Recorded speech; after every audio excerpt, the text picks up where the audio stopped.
So I'm going to run through some exercises with you that I want you to practice with Friday. It's going to both help strengthen place as well as manners at the door. My long-term goal for dogs at the door is just to have manners, right? Don't jump on my guests, don't bolt through the door, go away if I ask you to. That way I don't have to manage a dog on place and I can enjoy my guests. But this is a step that will help you get there, and it'll really strengthen that place command. And I want you to practice these steps at a pace that Friday is successful and that your confidence comes, right? So first thing we gotta do is get Friday on place. Friday, come, place. Good job. My first step is to be able to just walk to my door, fuss with it a little bit. Yes, come back and pay Friday. Be a little bit stingy with these easier ones because he's got to work for your rewards, buddy. These are easy to you now. But once you can walk to the door and he's holding his place comfortably and you feel confident moving on to the next step, you're going to walk to your door and knock.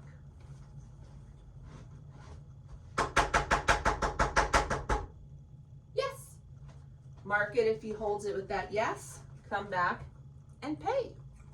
Again, go at a pace that he's successful. He holds his place, he does it well, and you're confident he will do it, and you're comfortable moving to your next step, which is going to be me knocking and then opening the door.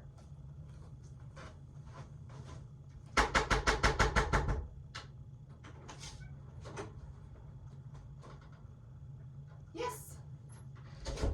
Again, if he does well, I mark it with yes, come back and pay.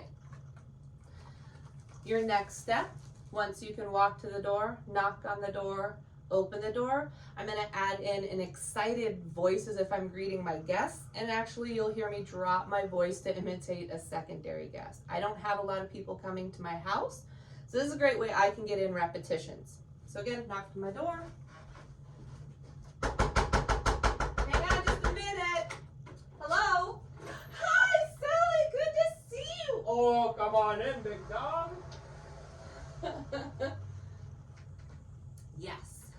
I'm going to mark with yes, come back and pay. Good job.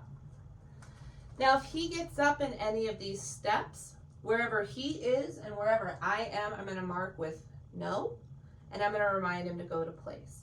If he's struggling, that means you're moving a bit too fast, and you may want to add a leash so you can clarify that going back to place. You may want to add a back tie where there's a collar that is clipped to something sturdy so he can't leave place. But honestly, if you're struggling that much with him getting up constantly, you're moving a bit too fast in these steps, okay? I don't have anybody right now. I will have somebody at some point today. But once I can walk to the door and knock on it, excitedly greet my guest, maybe even goof with him a little bit, and I'll do that here in a second. But once I can do those things, then I'm going to start having where my guest knocks, I open the door, and there's someone on the other side. And I want to make sure it's someone that's okay, that if he gets up, I'm going to shut the door in his face, come back, put him on place, and repeat the exercise. But you can also goof with him a bit. Hang on, I'm coming. Oh, Cookie Man, I love cookies. Yay for cookies. Wait, I forgot my cookies outside.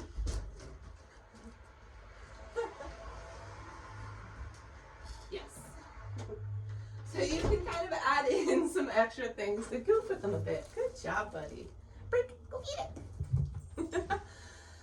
So those are some steps I want you to work on with Friday to help build some place work and some strength at the door, okay? Good boy. Another thing that I want you to add into this, and you'll start really small, where he's on place, he can handle all of this stuff really easily. One of the bigger things that I move to is actually stepping outside my door, shutting the door, and waiting a few minutes, and then knocking and coming in excitedly.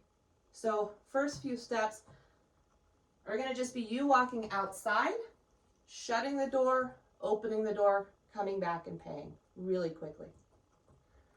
Once he can do that well, count to 5, then come in.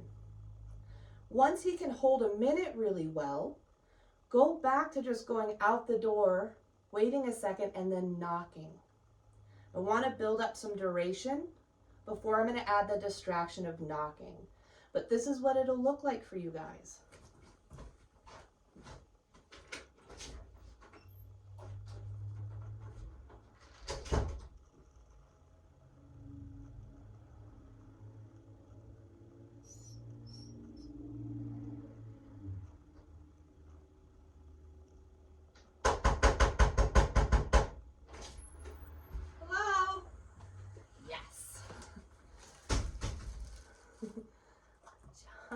And then just build on that duration of time that you can be outside to knocking. And then again, goof with them.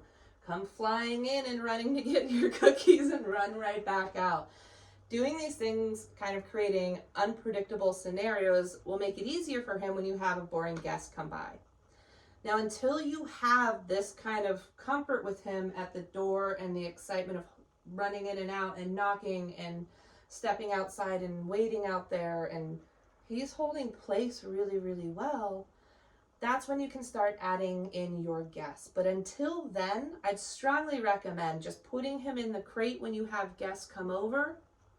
Greet your guests, get them comfortable, and if they're willing to help you, have them be that bait that stands outside the door.